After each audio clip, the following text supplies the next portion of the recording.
Hello everyone, this is Ekta Takrani. Welcome to my YouTube channel. Today in this video we are going to continue with Geography Chapter 3, Mineral and Power Resources. So let us have a quick recap what we studied in the last video. We talked about minerals, uses of minerals, its distribution and conservation of minerals. So this is all we have done. Now we will come to the next topic, that is power resources. The word power is connected with energy, right? We need energy for doing many things. Similarly, we are depending on many things which are providing us energy, like electricity, different gadgets. If you observe your day, you just start counting the things you are using every day. Like your mother is using geyser or washing machine or grinders, or you are sitting with your laptop or television. We are using all these different things which depend on power sources. So because of the development in science, we are all depending on these power resources. If you want to imagine, know the importance, you just imagine when there is no electricity for half an hour. What we feel like there is no oxygen. Right? So this much we are depending on these sources. When we are depending on these sources this much, you can imagine at the commercial level, means in industries, in agriculture, in transport, communication, in all the fields, these power resources are playing a major role. Okay, so we are going to talk about its different types. In major way, broadly, they are categorized into two different types, conventional and non-conventional sources. These power resources are categorized into two types. Okay, so let us start with the conventional sources. The word conventional is taken from the word, it is like which is in common use from a long back time, or we can say traditional way. From a long time it is being in use. Okay, so there are some of the resources, power sources we are using from a long time, like firewood and fossil fuels. These are the examples. We will talk about different conventional sources in detail. Before that, let me give you a small definition of non-conventional sources also. As conventional sources, they are used from a long time we are using. Okay, so the non-conventional are recently introduced, the new one, and there was a need to introduce them because the conventional sources are non-renewable. They will be exhausted soon. The way we are overusing them, it will be exploited and it will not be renewed as all are available naturally. So we need a substitute for that. For that we have introduced non-conventional sources of energy which are newly introduced. Okay, so I will be explaining you examples of both in detail. Okay, so let us start with the first conventional source, that is firewood. You are familiar with the firewood. It is commonly used especially in villages. More than 50% people are depending on firewood. Then we will come to the topic fossil fuels. Fossil, the word fossil means the dead remains of plants and animals. When the plants and animals are dead, their remains are buried under the earth, right? Under the earth's surface they are pressed. After millions of years they are converted into heat and pressure. The dead remains are on the earth's surface. They go deep inside. Under the millions of years of time, they are converted into heat and pressure. What they produce is fossil fuels. They are producing a power, fossils, because it is produced from the dead remains. So what they produce is coal, petroleum, natural gas. All these are the conventional sources produced naturally. And they are limited. As I have told you, they are non-renewable, they are limited, and we are over exploiting them. So soon they will exhaust. So this is another characteristic of fossil fuels. So let us come to the first one, coal. Coal It is very hard and black in color, as most of you may be knowing. Okay, it is another abundantly found fossil fuel. It is easily available.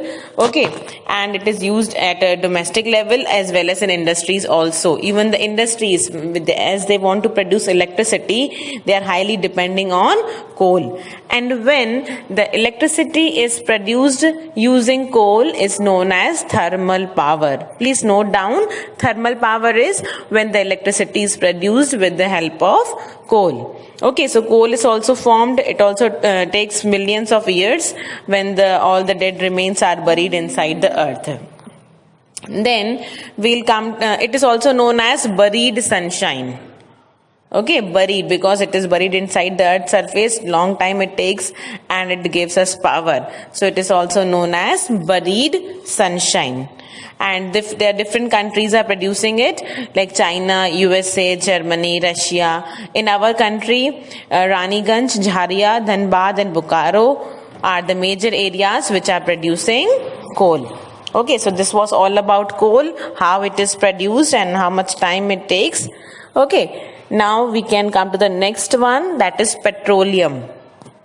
Very common word, petrol. Every day your parents are using petrol in the vehicles, you are going to school in the van.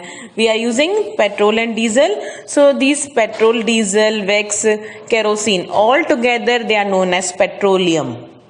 Okay, so petroleum is again formed under deep inside the earth's surface when the dead remains of aquatic creatures are buried inside. Because of lack of oxygen, due to heat and pressure, they are converted into a fuel. That is what we call petroleum. When it is drilled out because it is deep inside. So with the help of drilling, it is taken out. Okay, near the coastal areas, it is taken out. So first what we are getting? Crude oil. This crude oil is sent to the petroleum refineries. Refinery is a place where the process of it is refined, means it is separated. Petroleum includes everything, different variety of products like diesel, kerosene, wax, plastics, lubricants, all are included in the crude oil. So in the refineries, they are processed and they are separated. Okay, the petroleum and its derivatives, they all are separated in the petroleum refineries. And it is also known as black gold. Now, why it is known as black gold? It is usually it is asked and give reasons. Black because it is black in color. It is black. Why it is gold? Because it is very valuable. It's a very costly process, drilling out all these derivatives, and then what is done? They are refined. It's a long process when they are separated, so it makes it more costly. That is why it is known as black gold. Different countries like Arabia, Saudi Arabia, Qatar, Iran are producing this petroleum, and in our country also Digboi in Assam, Bombay High in Mumbai, and the deltas of Krishna and Godavari rivers. These are the areas producing petroleum. Okay, I hope petroleum is clear how it is taken out. Now we can come to the next topic, that is natural gas. It is almost connected with the petroleum. When the petroleum is taken out, that time the gas is released, which is a natural gas. Okay, known as natural gas. It is used in domestic as well as in the industries also. In different countries, Russia and Norway, UK are the major producers of natural gas. In our country also, different areas are producing natural gas. So it is very rarely available. It's not easily available. In most of the parts of the world, the natural gas reserves are not available as their own. Okay, so this was about natural gas. But in general, I will tell you, as we are talking about coal, petrol and natural gas, the major disadvantage is they all are releasing the pollutants. We are talking about pollution, air pollution. So mainly we talk about the vehicles, right? So vehicles, what the vehicles are using? Similarly, they are using petrol and diesel only. So they are creating lot of toxic pollutants are released. So they are creating lot of pollution, and it is a big matter of concern. Now we'll come to the last one, hydel power. The word hydel is taken from the word hydro. Hydro means water. So power, that is electricity. When the electricity is produced with the help of water is known as hydel power. With the help of water, electricity is produced. Now how it is done, I can tell you, and you can see the diagram also. In this hydel power is produced. What is done? Dam. If you know dam, the water is collected, no? In there what they are doing, from a little height, the water is made to fall. Okay, the water is made to fall from the height. When the water is falling with such pressure, it is moving through the pipes, and then the turbine blades are already there. At the bottom, turbine blades are placed and water is moving from there, which creates energy.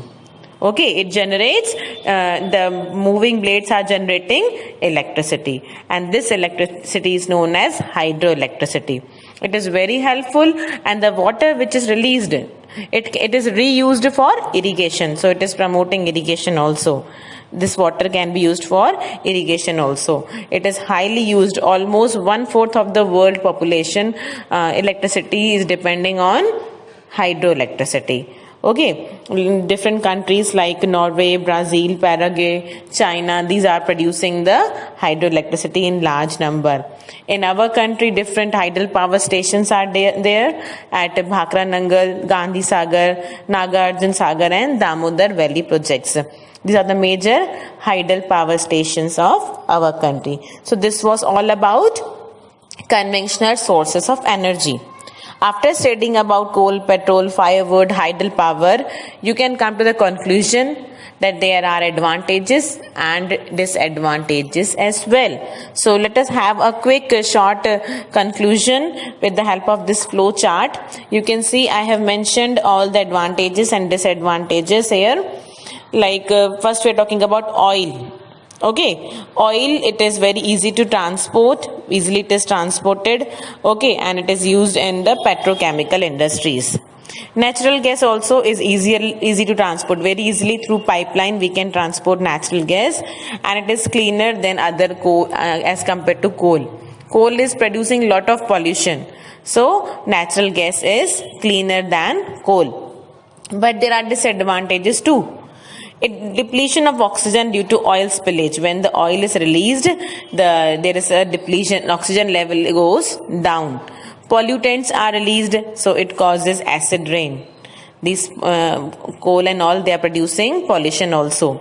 Exploration of new fuel is not easy. When we are depending on these fuels, we are not working for the exploring different types of fuels.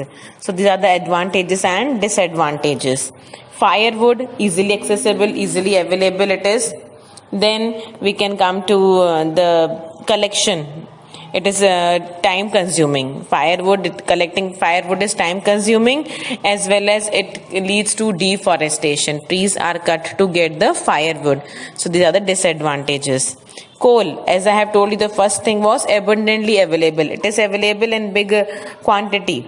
Okay, it is used for electricity, but the major problem with coal is it is polluting. It is releasing the pollutants, and it is very difficult to transport the coal. Okay, so these are the advantages and disadvantages of firewood and coal. The last what we discussed was hydel power. Hydel power, as I told you, the advantages, it is helpful for irrigation, the water is used, and it is not polluting, and it is cheap. But the disadvantages are it affects the flow of water. Okay, the setup is there, no, the generator, turbines, all these things are very expensive. And the major problem is displacement of local community. It means when the government wants to construct the dam, what they are doing, many people are living in these outskirts of the areas, remote areas. So these people are removed. That displaced, that the government is going to construct a dam here, so you have to leave this place. So this leads to displacement of the local people. The people who are living there are removed from their areas. So it is another big problem created due to the construction of dams. Okay, so here we finished conventional sources of energy.